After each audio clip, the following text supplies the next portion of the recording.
¿Qué tal, amigos de Paradojas Reconciliadas? Estamos aquí de nuevo con Pilar Bernal. ¿Cómo estás, Pilar? Hola, hola, buenas tardes a todos. Bien, gracias. Qué bueno. Pues nos quedamos la semana pasada a medias, ¿no? Nos faltó tiempo para seguir comentando ahí de estos temas sobre la psicología, la meditación. Pero yo quisiera retomar a partir de un punto que creo que es muy interesante y del cual Pilar nos puede aportar mucho. Y es sobre esta separación, ¿no? Entre la ciencia y la religión, ¿no? Que sufrimos en la Edad Media.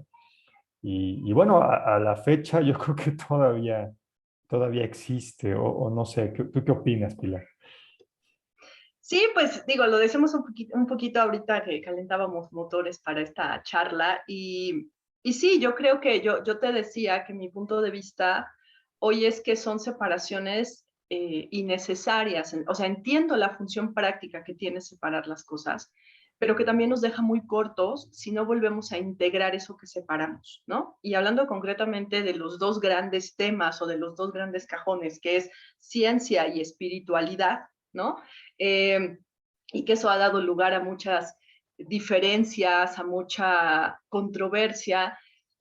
Yo lo que te decía es que en la experiencia humana no hay tal separación.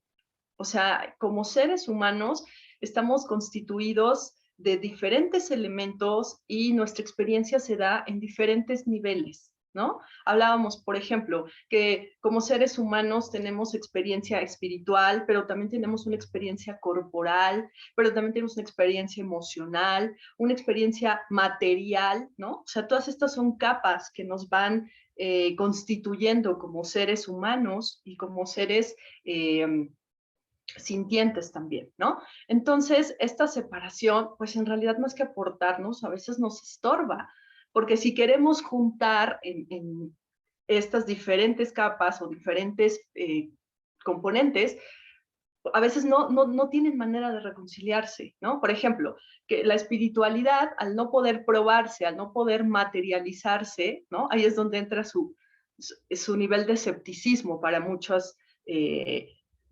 campos, ¿no? Y por el otro lado, la ciencia, al volverse a veces tan empirista o tan medible, tan objetiva, ¿no?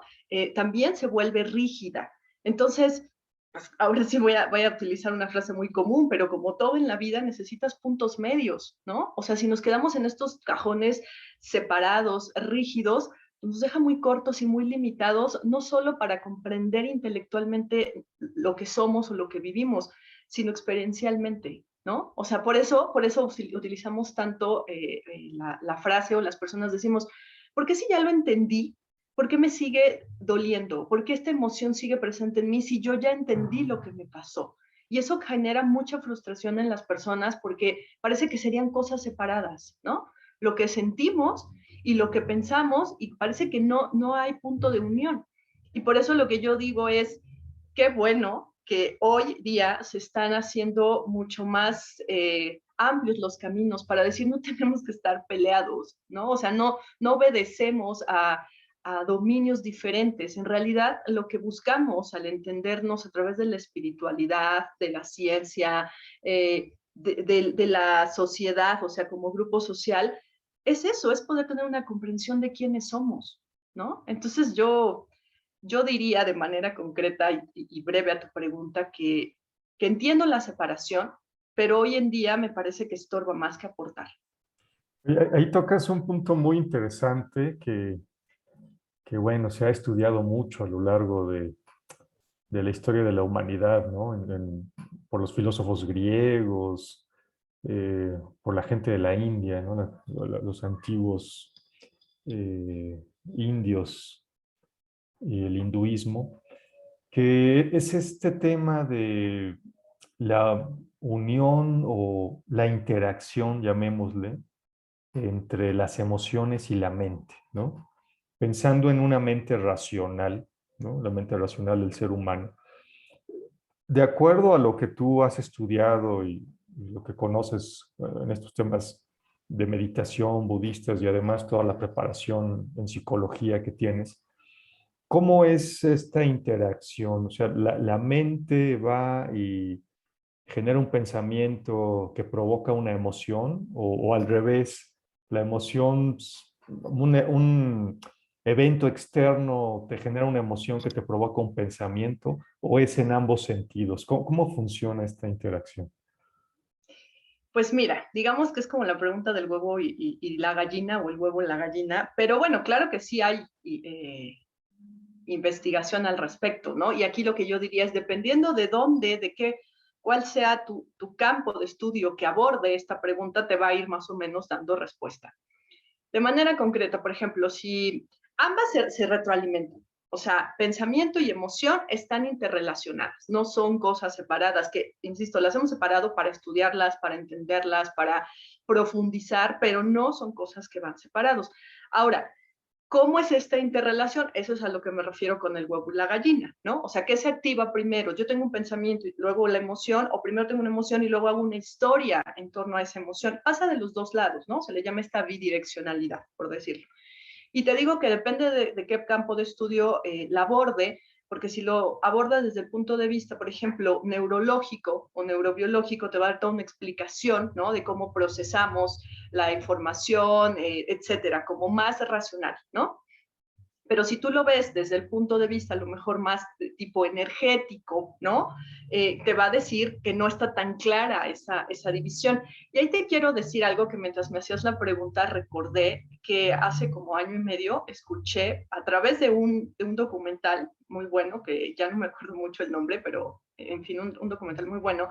Recomiendan este libro y este libro es de un psiquiatra británico, Ian McLister se llama. Es un libro así que no lo he acabado de leer, pero básicamente el libro de qué te habla, es un psiquiatra y te dice cómo hemos separado ahora a nivel de individuo a través de los hemisferios cerebrales, cómo hemos hecho predominante un hemisferio y hemos dejado de desarrollar otro. ¿A qué voy en concreto? Él habla de esta desproporción de hemisferios cerebrales entre el hemisferio derecho y el hemisferio izquierdo. Y lo que te dice es, hemos desarrollado tanto el hemisferio izquierdo, que es el encargado de la lógica, de la racionalidad, del lenguaje, de la estructura, de la linealidad, de lo medible, de lo observable, ¿no?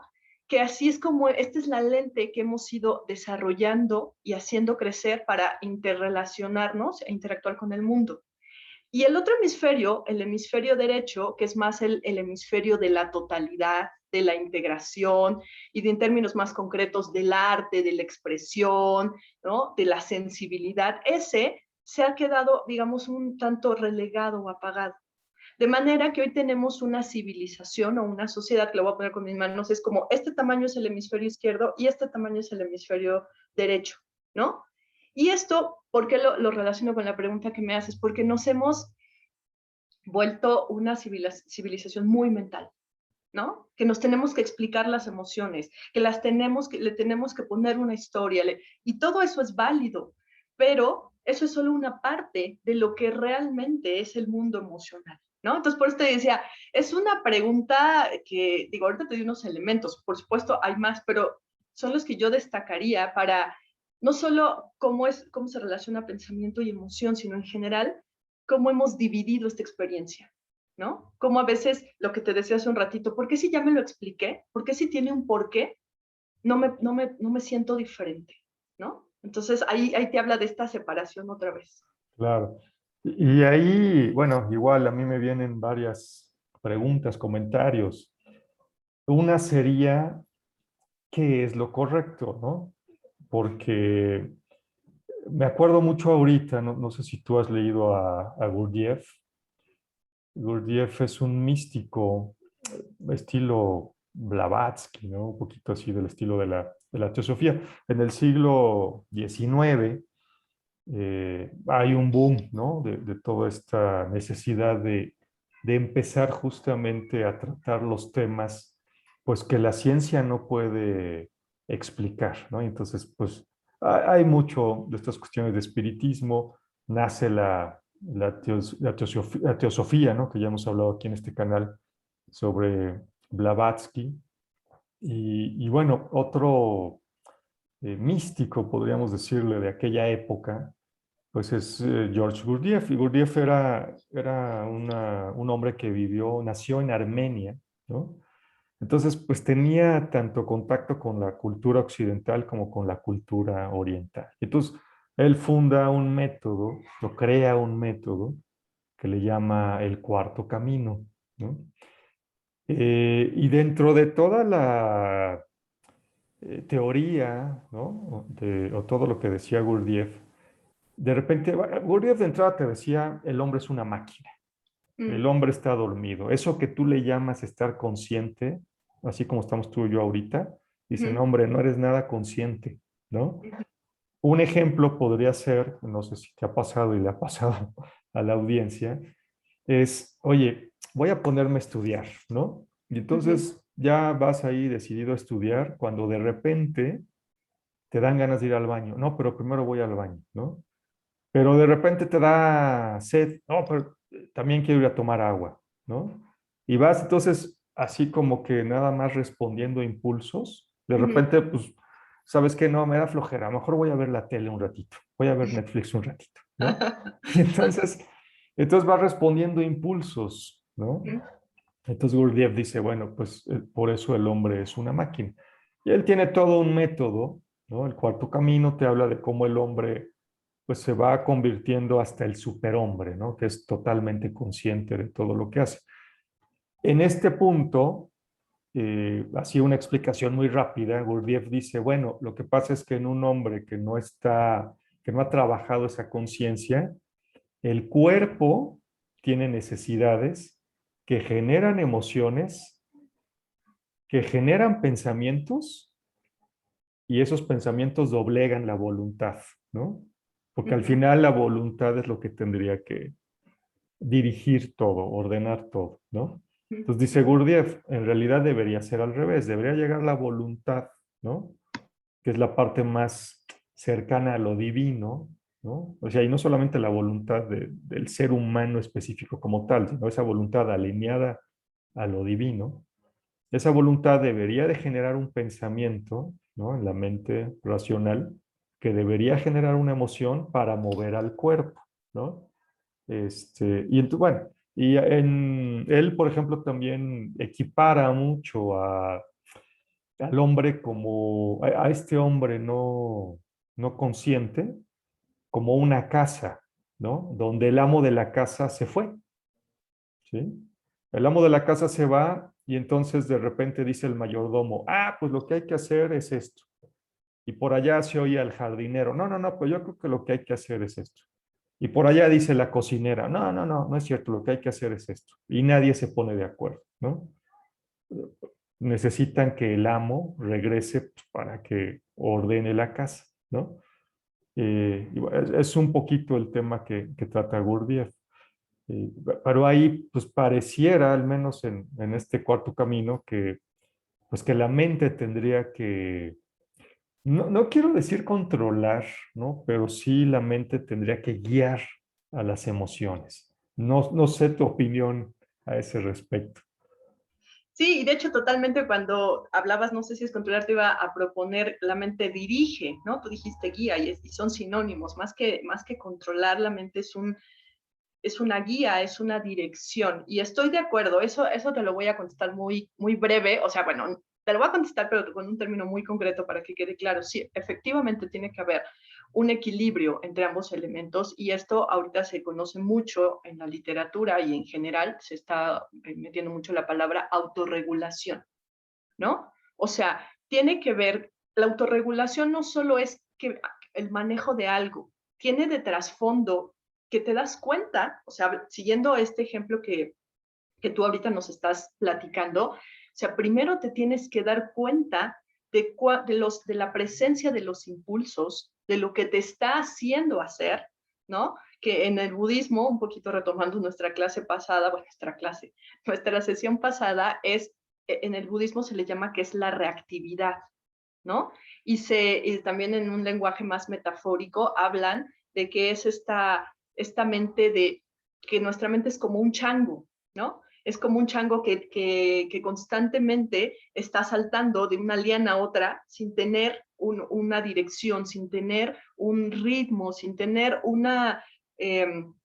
propósito, ¿no? Pero no lo tiene porque está inmerso en una niebla que no tiene claro. O sea, obedece de manera muy primaria a estos impulsos, ya sea físicos, emocionales, etcétera. Pero la invitación aquí, que es lo que tú mencionas, que hace, que propone, ¿no? Este cuarto camino es, la primera es date cuenta. Date cuenta de que estás saltando de ir al baño, de tomar el agua, de quedarte a ver Netflix, o de quedarte en la sala sentado pensando 20 cosas, ¿no? Y no concretando ninguna. La primera invitación es date cuenta. Ese es el primer y fundamental paso para que venga lo demás, ¿no? Y ya una vez que eres consciente, que notas, incluso hay un ejercicio que uno de mis maestros nos enseñó en alguna clase y es bien interesante, es cuando estás meditando, nota la presencia física o la fuerza física del impulso.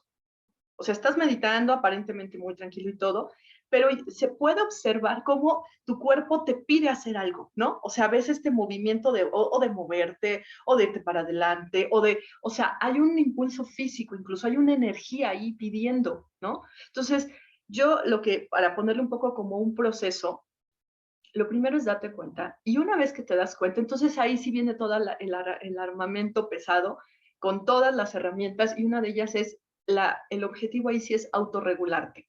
Ya me di cuenta de mis impulsos, me doy cuenta cuándo surgen, me doy cuenta qué me hacen hacer, me doy cuenta cómo me siento cuando me dejo dominar por ellos, por eso hablo de un proceso. Y entonces ya puedo empezar a decir, ok, ¿qué hago ante estos impulsos, no? Y con eso empieza este proceso de autorregulación emocional, que te digo que ahora el término está muy en boga, ¿no? Porque es eso, o sea, no suprimes las emociones ni los impulsos, los reconoces y te dejas informar para que entonces tú tomes esa dirección, tú, me refiero a tu conciencia, tomas esa dirección y diriges o llevas hacia dónde va ese impulso, ¿no? O sea, eso es muy importante porque en otro momento se piensa que lo que tenemos que hacer es no hacerles caso o suprimirlo y no es el camino, porque es energía que ya está ahí pidiéndote hacer algo. Más bien aquí la labor es que redirecciones esa energía hacia algo donde tú eres el director o eres la guía y no al contrario, o sea, siguiendo tu metáfora de la casa, ¿no? O donde todo mundo toma decisiones menos el gerencial, ¿no? Aquí también le llaman que a la mente, cuando está en este estado de agitación o de reactividad, se le conoce como la loca de la casa, ¿no? O sea, porque corre para todos lados, pero no hace nada, y además no se calma. Y la invitación aquí es, lo primero es, que genera una pausa y en esa pausa que te permita observar toda la agitación que se ha generado a partir de los impulsos que sean. Claro, muy interesante. Fíjate que ahora con lo que comentabas, con este tema de los impulsos, pues bueno, es lo que los astrólogos llaman tus automáticos, ¿no? O sea, ¿cuáles son tus automáticos? Totalmente. Que hay cosas que, a ver, tú no puedes dejar de hacer, ¿no? Eh, pues, de hecho, bueno, yo no sé si sea correcto. Yo tengo mucho la idea de que, no sé si sea correcto, y yo creo que no para los psicólogos formales, ¿no? Pues yo creo que van a decir que no, pero yo tengo mucho la idea de que la astrología era como el precursor, ¿no? De la psicología. Eh, y son cosas que ya están metidas, ¿no? O sea, yo, por ejemplo, eh, tengo, bueno, en mi configuración astrológica tengo Venus en Piscis, ¿no? Y eso a mí me provoca, mi esposa se ríe mucho de mí luego, ¿no? Porque a mí me provoca que si yo veo, por ejemplo, una película de esas así donde pasan escenas tristes, o si oigo, por ejemplo, a una mujer cantando, ¿no? Alguna canción así melancólica, me pongo a llorar, no lo puedo evitar. Yo sí soy del que llora en las películas, ¿no? Ujú, Por absurda que pudiera ser la escena de repente, o sea, ella la veo y está así, jajaja, casi casi yo ahí a moco tendido, ¿no? Pero son cosas que no, de verdad no puedes evitar, ¿no? Pues te ujú. pasa. Eh, y justamente mucho también del tema astrológico es que tú conozcas eso para que esos automáticos no salgan de forma inconsciente, ¿no? Como Mm, similar a como decías, ujú, sino que ujú, tú sepas, ¿no? Pues que eres así pues que te va a pasar, que estés atento a eso, ¿no? Te, ujú, te puedo dar otro ejemplo. Yo tengo Mercurio retrógrado, ¿no? Y eso implica que yo se supone que tengo, bueno, no se supone, bueno, yo tengo problemas para comunicarme con los demás, ¿no? Cuando Erika me lo dijo, pues yo le decía, ¿cómo crees? Yo doy conferencias y por mi trabajo hablo con mucha gente y todo esto, ¿no?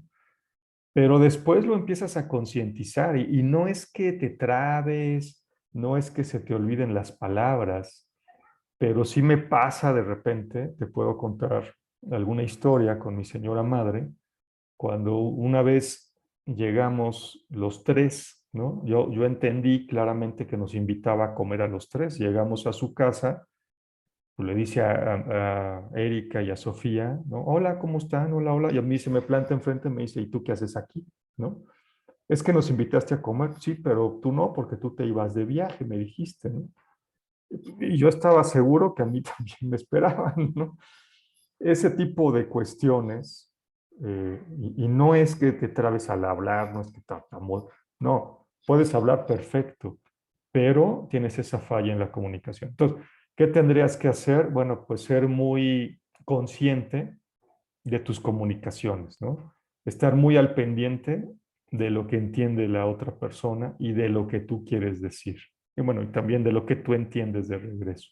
Entonces, ujú, ya te ayuda a lo mejor a tener esas cuestiones. Ahorita me acordaba también de, no sé si, bueno, una película ya muy vieja, la de Volver al Futuro, ¿no? ujú, No sé si se acuerdan que, pues al personaje principal, que ya ni me acuerdo cómo se llamaba, siempre querían que hiciera algo, ¿no? Y lo retaban y al final él no, no lo voy a hacer, no lo voy a hacer, no lo voy a hacer. Y al final le decían, es que eres una gallina, ¿no? ¡Fum! Como que se prendía y ¡paz!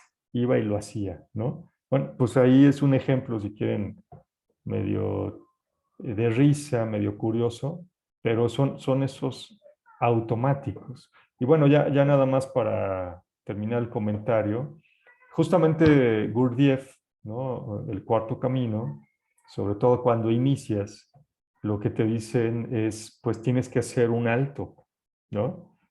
Tres, cuatro, cinco, en el momento le llaman el recordarse a sí mismo, ¿no?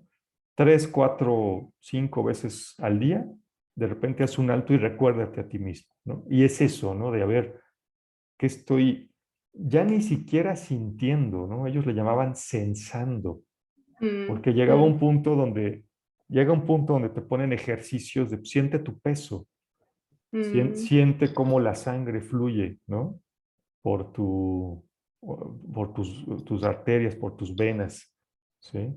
Entonces, y la verdad es que sí lo empiezas a ver y ya es, pues, digamos, ni siquiera sentir, ¿no? De que como si te tocaras o no, no, es simplemente esa sensación, ¿no? Que creo que pues también se da mucho a lo mejor en la meditación de sentir cómo el aire entra, ¿no? Cómo el aire sale, cómo llena los pulmones, cómo se mueve el diafragma y todo esto, que muchas veces pues ya lo hacemos de forma completamente automática, ¿no? Sí, sí, sí, fíjate que quiero comentar dos cosas que me parece que van a complementar lo que tú nos compartías, primero de la astrología y luego esto último que hablas de pausar, tú hablas de detenerse, ¿no? Y detenerse o pausar. Lo primero es que, pues parte de este divorcio, digamos, con el que abrimos esta charla, ¿no? De si espiritualidad, ciencia o tal, es lo que ha hecho que de pronto se descarte, por ejemplo, cuestiones como la astrología dentro de la psicología formal, ¿no? Por no estar basado en un método científico, etcétera, ¿no? Pero bueno, también hay que ver la parte empírica de este tipo de enfoques, ¿no? Yo justamente platicaba con un maestro en astrología que me llevo muy bien y un día le dije, bueno, a ver, dime, ¿qué onda con la psicología y la astrología? Porque, pues no sé, o sea, yo la verdad es que sí confieso que de pronto sí he acudido a la astrología de manera personal Y bueno, yo quería saber eso. Y primero voy a decir una frase que me dijo y luego voy a seguir. Él me dijo, esto que tú dices que la astrología sirve un poco para guiarte, ¿no? Él decía que Jung decía, y es cierto que Jung decía que inconsciencia era igual a destino. ¿Qué quiero decir con eso?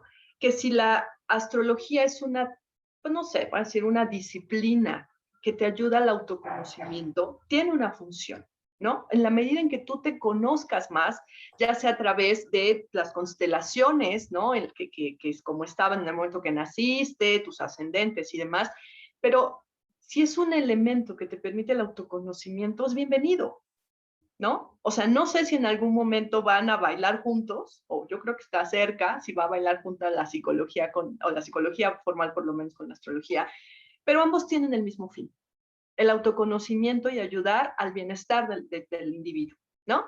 Entonces, en lo que tú nos compartías de cómo están configurados pues, tus planetas, ¿no? Tus constelaciones, él me decía, porque me hizo una consulta astrológica y él dice que yo soy Capricornio, orgullosamente Capricornio, y tengo el planeta que nos rige es Saturno, ¿no? Y bueno, se dice Saturno. mucho, pues, pero una de las cosas que él me decía era que Saturno, la influencia que tenía sobre mí era generar como cinturones de seguridad, yo le llamé, o sea, no me lo dijo así, pero así lo leí yo, que me hacía que mis límites fueran muy marcados.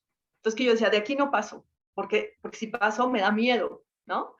Y le compartí hace poco, le dije, oye, me está pasando que me doy cuenta que llego a ese límite de no paso, pero ya no es que me sienta segura, antes me hacía sentir segura no pasar, no traspasar ese límite. Hoy me deja insatisfecha. O sea, hoy digo, ¿qué hay del otro lado? O sea, me ha pasado en cuestiones muy, muy concretas. O sea, no estoy hablando así en lo abstracto. O sea, voy en la bici y digo, hasta aquí llegué. Y cuando voy de regreso dije, ¿por qué llegué hasta aquí? Yo quería ver qué había allá, ¿no? Y él me hablaba de esto. Me decía, es que estás atreviéndote a partir del autoconocimiento a ir más allá de lo establecido, ¿no? Entonces, con esto no estoy diciendo ni sí ni no. Estoy diciendo que las dos cosas abonan a la misma función o al mismo objetivo, ¿no? Y lo otro que decías, esto último de la pausa, bueno, tú lo hablabas de detenerse, y eso es algo que se utiliza mucho o que se emplea mucho en la práctica, no solo en la práctica meditativa, sino en esta parte justamente de la autorregulación emocional. Es decir, partimos de que traemos una reactividad, tú lo dijiste, un automático. El automático, ¿qué característica tiene? Es que ya está echado a andar. No necesitas hacer nada para que eso suceda. Solo aprieta el botón y el automático se dispara. El papel tan importante de la pausa es justamente empezar a cortar esa reactividad, a bajarle la velocidad a ese automático, que pero probablemente es un hábito que lleva toda tu vida, o si no toda tu vida, muchos años así en el automático, y que la pausa famosa, de hecho, se le llama la pausa sagrada. Hay un artículo muy bonito que si quieren leer del maestro Jack Cornfield, lo buscan, y Pausa Sagrada, y está bien bonito lo que dice porque te describe hasta poéticamente qué hace una pausa en tu vida, ¿no? Tú decías, sensa tu cuerpo y demás, y es simplemente es poderte darte cuenta que ahí estás sin tener que hacer nada, que existes para estar ahí sin tener que pedirle a tu cuerpo que haga nada, ¿no? Simplemente 1 o 2 segundos de ser consciente que ahí estás. Entonces, digo, quería completarlo por esto que dije. Sí, fíjate que me recuerdas a una experiencia que tuve hace poquito. Y bueno, experiencias que a lo mejor muchas veces ni te das cuenta, ¿no? Y las dejas pasar, pues por andar a las prisas, a las carreras, etcétera, ¿no? En esta vida ya tan, Acelerada. acelerada, sí. Fíjate que hace poco salí yo y tuve que ir ahí a una tienda, ¿no? A ver algo, a comprar algo. Y tenía prisa porque tenía una reunión, creo que iban a dar las 3 y eran, ponle, pues como 20 para las 3. Llegaba bien, pero pues yo me iba apresurado para pues llegar bien todavía, a lo mejor tomar agua, prepararme, lo que fuera.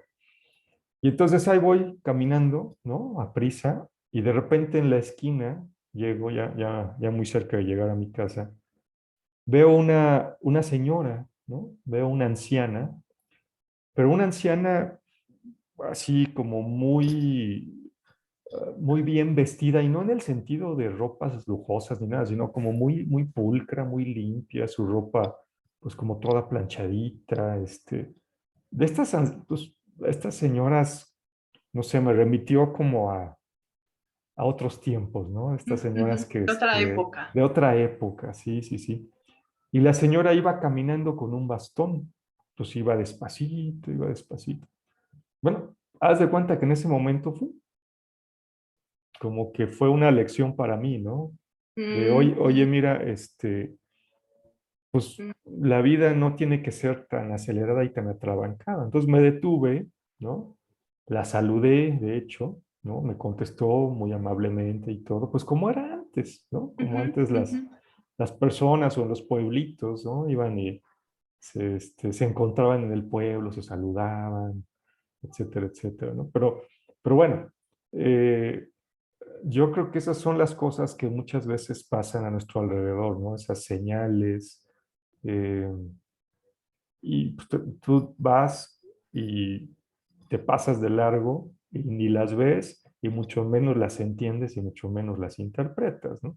ujú, ujú. Este, y digo, ahí podríamos hablar muchísimo de simbología y demás. Sí, que justamente mientras te oía tu anécdota, pensaba en eso, que es lo que yo también te he dicho varias veces, yo quiero aprender simbología, porque cada vez me queda más claro la fuerza que tiene un símbolo. Y a mí, al menos la lectura que yo le di a tu anécdota es, en ese momento, esta mujer fue un símbolo importante y fuerte, ¿no?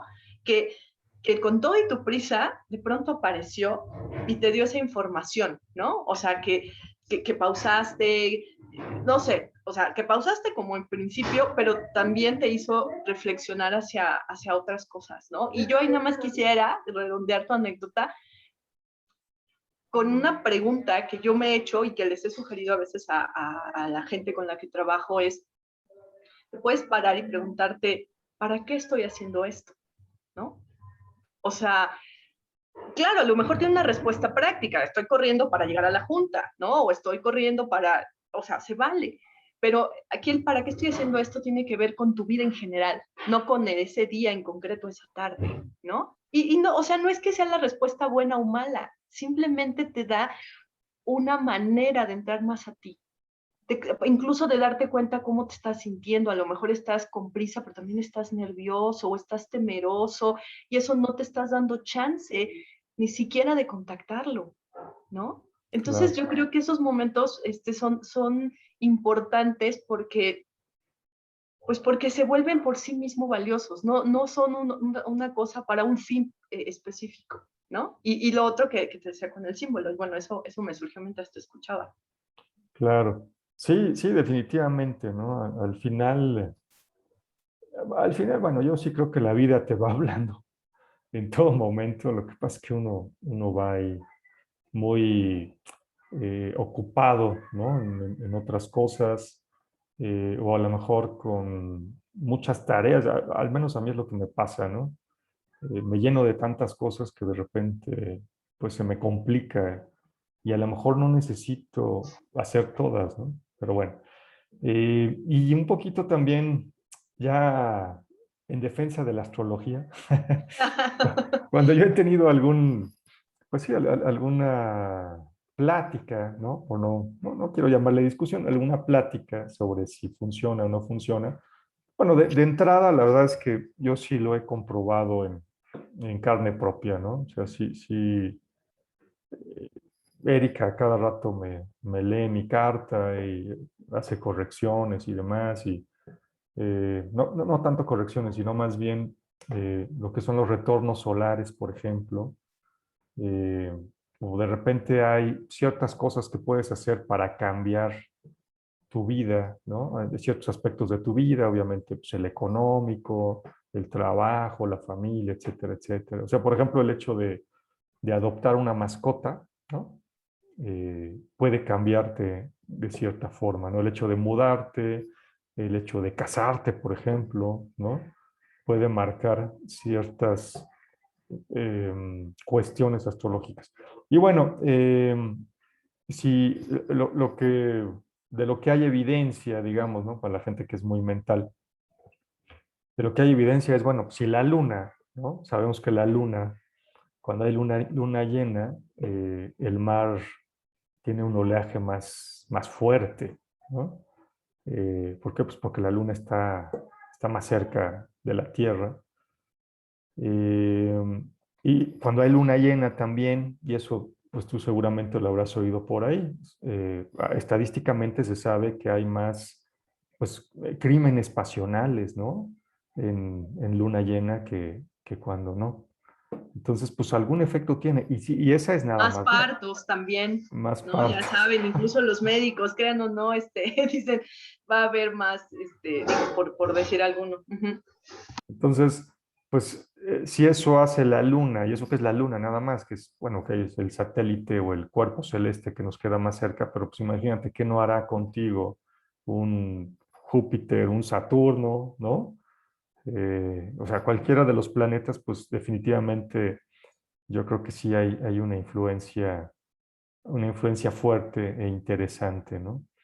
Que bueno, esto de la astrología pues es una forma de explicarlo. Y curiosamente también hay, hay diferentes tipos de astrología en todo el mundo, ¿no? En las culturas antiguas. Tú puedes ver, por ejemplo, la astrología tolteca, puedes estudiar también a los chinos, ¿no? Que si eres tigre, que si eres, depende del año en que naciste, ya ven que hay que el año del cerdo, el año del tigre, el año del dragón, el año de no sé qué. Y tiene que ver también, por lo poquito que conozco, con el material, ¿no? Entonces puede ser de metal, de madera, de agua, de fuego, bueno. Y eso pues también te da ciertas características, ¿no?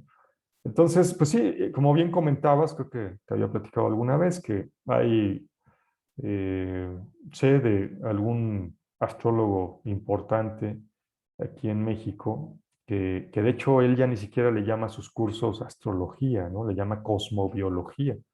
Y está trabajando con personas, de astrónomos, geólogos, por ejemplo, que lo que buscan es justamente tratar de hacer de la astrología algo más, pues más científico, ¿no? En el sentido de que esté más fundamentado, ¿no? Entonces, bueno, yo al menos en lo personal, sí, sí creo bastante, sí me ha tocado a veces a la mala, esa es la cuestión, ¿no? Que a veces es a la mala. Me ha tocado a la mala, pues ver pues que sí tenía razón la carta astral, pero pues que yo no fui consciente, ¿no? Y a la hora de la hora, pues ahí vienen las consecuencias, ¿no? Y sí, el tema es un punto interesante, ¿no? Que inclusive por ahí los que están en el curso de la Divina Comedia, bueno, ahora estamos viendo el infierno, no pasa en el infierno, pasa en el purgatorio. Hay un punto donde Dante habla sobre el tema, ¿no? Y llega a la conclusión de que, pues, los astros te marcan cierta tendencia, pero no te obligan, ¿no? Dice, bueno, imagínate, no podrías, por ejemplo, alguien que asesina a su padre, pues no podrías meterlo a la cárcel, porque pues es que yo, pues, ni modo, los astros me obligaron, ¿no? Ya venía desde allá arriba. Pero no es así, ¿no? O sea, hay una tendencia y tú sabrás cómo la tomas, si lo tomas de la buena manera o si lo tomas de la mala manera, ¿no? Claro, eh, en algunas creencias, para los que creemos en la reencarnación, si no lo resuelves, pues volverás a reencarnar con ese mismo trabajo, ¿no? De resolver esa parte hasta que lo resuelvas. Y pues como los seres humanos somos de repente un poco necios en ese sentido, pues por eso estamos aquí atrapados, ¿no? Creo que en la India le llaman la rueda del samsara, ¿no? También los budistas estamos atrapados en este ciclo de las encarnaciones, ¿no? De las infinitas reencarnaciones. Además, no, es que cuando, ahorita que te escuchaba, digo, voy a tratar de ser puntual en mis ideas. Esto último que dices, pues justo yo pensaba que es lo que yo asemejaría con la propuesta budista de la conciencia, del poder de la conciencia. Es decir, sí hay patrones, ¿no? Que te van a influir, patrones de mucho tipo. En el caso de la astrología, pues tiene que ver con toda esta configuración, ¿no? En cuanto a constelaciones y demás, pero en general va a haber otros patrones, ¿no? Patrones familiares, patrones sociales, patrones, o sea, como estos trazos que te influyen, pero que ahí es donde está este papel y esta fuerza del ser consciente. Así como vas a ser consciente de tu reactividad y de tus impulsos, así esto te permite esta conciencia, esta claridad, vamos a llamarlo, es lo que te va a permitir decidir, primero ver y luego decidir, ¿no? Que en el budismo se le llama el sabio discernimiento, ¿no? Porque de saber a veces se asocia solo con el conocimiento intelectual. Y en el budismo, cuando hablan de discernimiento, no se refieren solo al conocimiento intelectual o racional, sino se refieren a esta sabiduría, ¿no? Interna que te va a ayudar a discernir si sigues ese patrón, ¿no? O primero ves el patrón y lo sigues, o si tú haces algo para cambiarlo, ¿no? Eso es muy importante y que justamente es de lo que hablas, ¿no? Esta rueda del samsara famoso, ¿qué es esto? O sea, lo que representa es un ciclo que se repite por en el budismo se le llama esta ignorancia, ¿no? Este velo de ignorancia, que bueno, por eso ahí se desarrolla todo un cuerpo de conocimiento, a qué se refiere, o sea, cuáles son las emociones aflictivas que alimentan este velo, etcétera. Y lo otro que decías de cómo la astrología se está juntando con otras disciplinas es que es necesario, o sea, eso nos remite a cómo iniciamos la plática, o sea, es necesario saber que no somos individuos independientes y aislados, o sea, dependemos de tantos factores a diferentes niveles, biología, sociología, estoy hablando ya de las materias, pues, o de las disciplinas, ¿no? Que claro, insisto, a lo mejor parezca un poquito repetitiva, que lo hemos separado por fines prácticos, pero que al final de cuentas lo que queremos es vernos como seres integrados, ¿no? Entonces, por eso esta necesidad de estar buscando cómo poder juntar estas partes, ¿no? Claro. Sí, es interesante. Eh, Fíjate que, pues bueno, a mí me gusta mucho toda la cuestión hermética, ¿no? Y hermética, bueno, ahora se puede entender como algo secreto, pero más que hermetismo de secretismo, pues es hermetismo relacionado con toda la doctrina de Hermes Trismegisto, ¿no?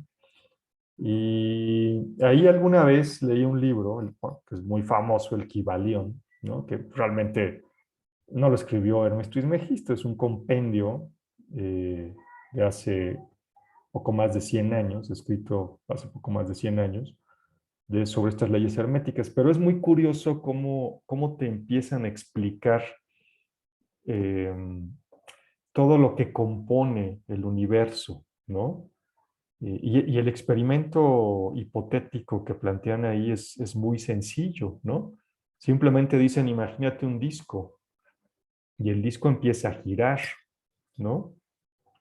Y entonces empieza a girar y el disco, bueno, pues es materia, pero al empezar a girar empieza a generar energía.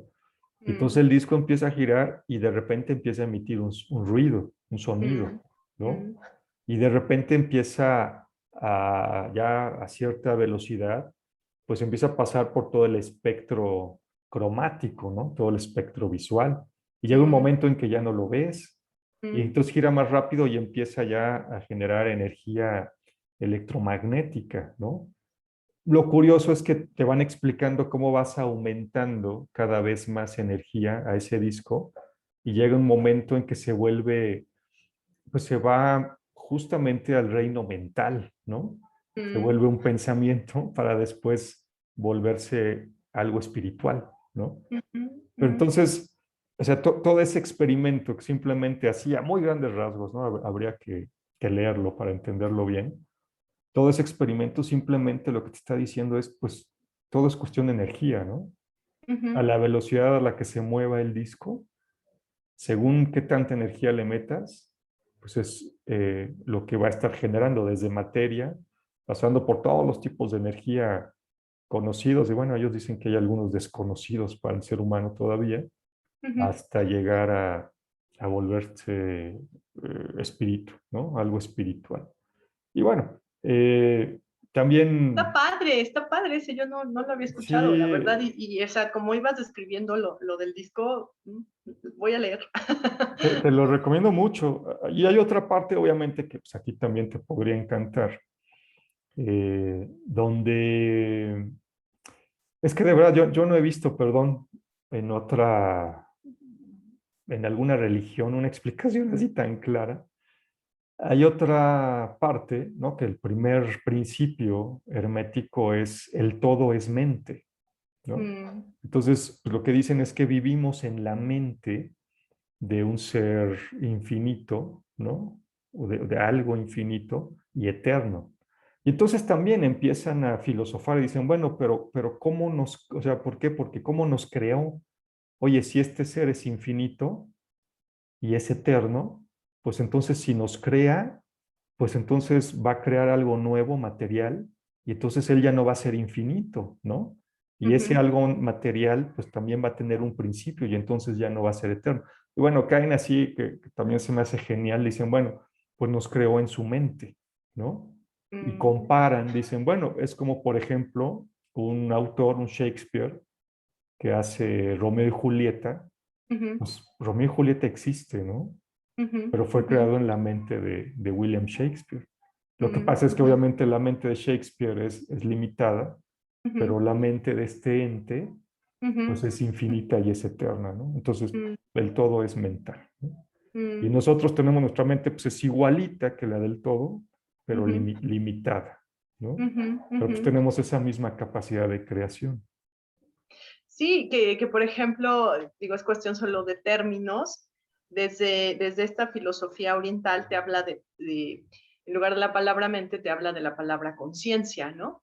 O sea, porque justo la mente como la conocemos, desde este término es más limitada y la conciencia realmente es toda esta capacidad de despertar algo, ¿no? Y en esto que tú decías yo lo pensaba como estos guiones que a veces somos estos personajes, pues te habla que lo que experimentamos, digo, ya en la línea más filosófica, pues en realidad es una proyección, ¿no? O sea, este mundo que nosotros afirmamos como real y además que le atribuimos ciertas características, ¿no? Real, autónomo, es en realidad una proyección de esto que hablas, ¿no? De este nivel de conciencia. Y depende en qué nivel de conciencia nos ubiquemos, es como vamos a experimentar el mundo en el que estamos, ¿no? Por eso hablan que pues, la especie humana es solo una especie de muchas, dependiendo desde qué cultura lo veas, ¿no? Por eso se habla de estos seres pueden ser iluminados, pero también todos estos seres que entran mucho en la mitología o en el simbolismo, que están por arriba, digamos, de las propiedades de la naturaleza humana, que son en realidad niveles de conciencia, ¿no? Mucho más desarrollados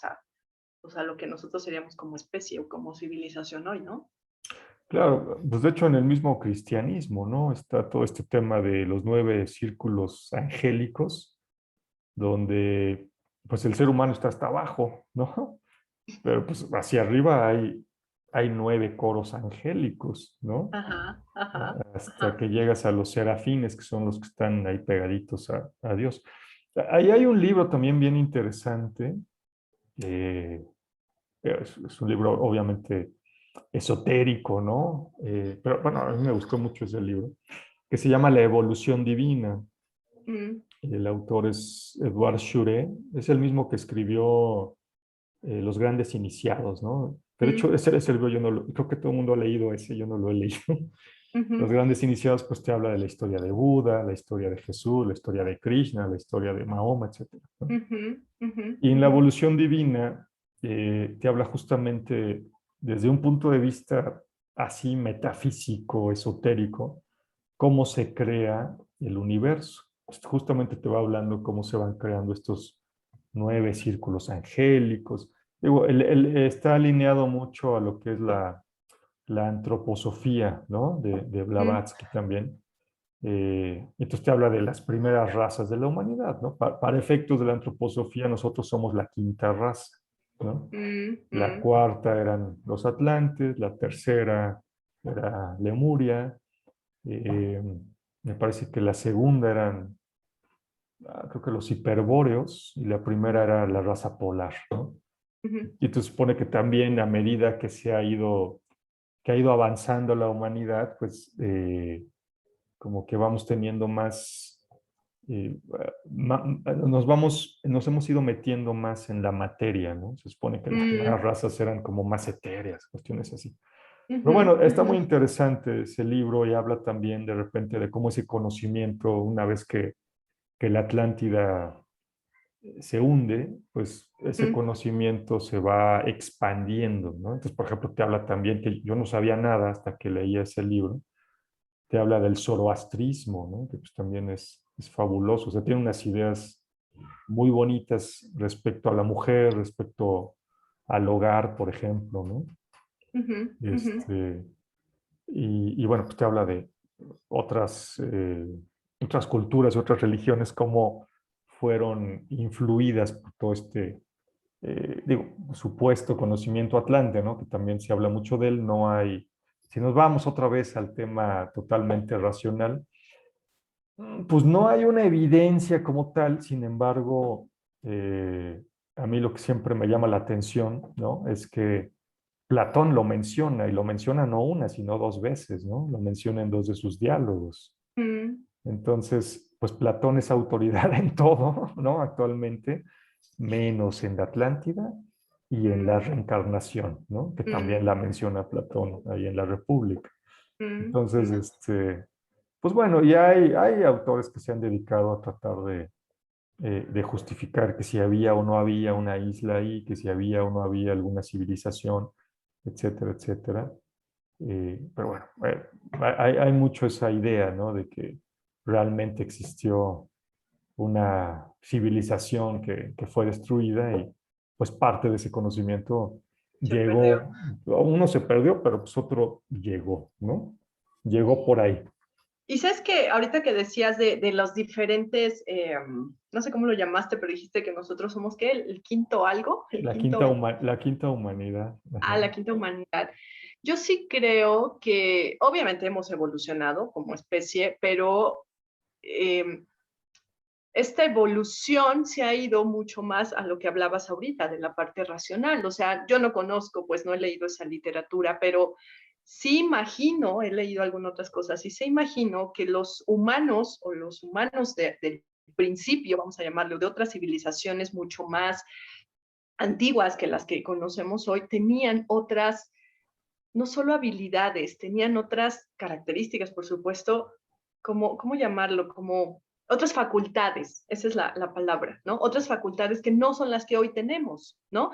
Mira, hace poquito vi un video, creo que fue en un video, y por ejemplo, ahorita quería traer esta palabra antes de concluir, la intuición, ¿no? Mm. O sea, yo lo que leía era cómo, por ejemplo, o sea, hablando de si ciencia sí o ciencia no, o si está demostrado, cómo los polinesios, ¿no? Que se reconoce como este grupo o esta civilización que da origen a todo lo que hoy es el conocimiento náutico, digo, obviamente hoy ha crecido de otra manera, pero el punto es, ellos fueron los primeros seres humanos en trazar estas rutas marítimas que además no contaban con los instrumentos, con el conocimiento, o sea, se dieron a la tarea de explorar los mares abiertos y crear estas rutas.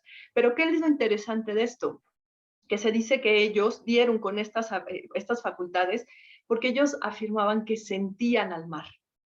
¿No? O sea, ellos pudieron crear estas rutas de navegación porque contaban con una facultad que hoy podríamos, por ponerle un nombre, llamarla cercana a la intuición. O sea, ellos intuían, podían tener estas facultades de percibir eh, no solo el contacto humano-humano, sino con el medio vivo en el que estaban, que era el mar, ¿no? Y entonces es sorprendente hoy que ellos hayan tenido, desarrollado sus conocimientos con tan pocos instrumentos y tan poco, pues insisto, conocimiento. Entonces, para mí eso sí me impactó porque dije, claro, seguramente tenemos facultades que no hemos o que hemos dormido o que, no hemos, o que todavía no conocemos, ¿no? O sea, el hombre de hoy, el hombre de la civilización de hoy, pero que justo tiene que ver con lo que te decía en un principio. ¿Cuál es el paradigma dominante hoy? ¿No? Y el paradigma dominante hoy, pues sí, tiene que ver mucho con el paradigma racional, ¿no? O sea, con el uso del intelecto. Y no está mal, o sea, está muy bien, pues, pero si nos quedamos ahí, nos quedamos cortitos. sea, hay que ver que todo esto de lo que hablas te habla de un espectro, ¿no? De un espectro de conocimiento, de experiencia. Y yo pensaría, o sea, esa palabra que no ha salido, pero que me parece importante en lo que hablamos de psicología, de, ¿no? Todo esto, el papel de la intuición, ¿no? O Claro, sea, que no es solo algo que está aquí, es algo que puede estar aquí o puede estar acá, quiero decir, en la tripa, ¿no? Que a veces es esa parte más, pues que a veces no volvemos a ver tanto, ¿no? claro. Mira, en ese sentido, ahí hay dos comentarios interesantes. Bueno, sí, de hecho, se supone que nosotros vamos a evolucionar según la antroposofía, vamos a evolucionar a una sexta y a una séptima humanidad, ¿no? Y se supone que los sentidos, hoy tenemos 5 sentidos, Mm, pues porque somos la quinta humanidad, ¿no? Pero los dos que faltan, los dos sentidos que faltan, sería la clarividencia y la clariaudiencia, ¿no? mm, Eh, bueno, eso es lo que plantea la antroposofía.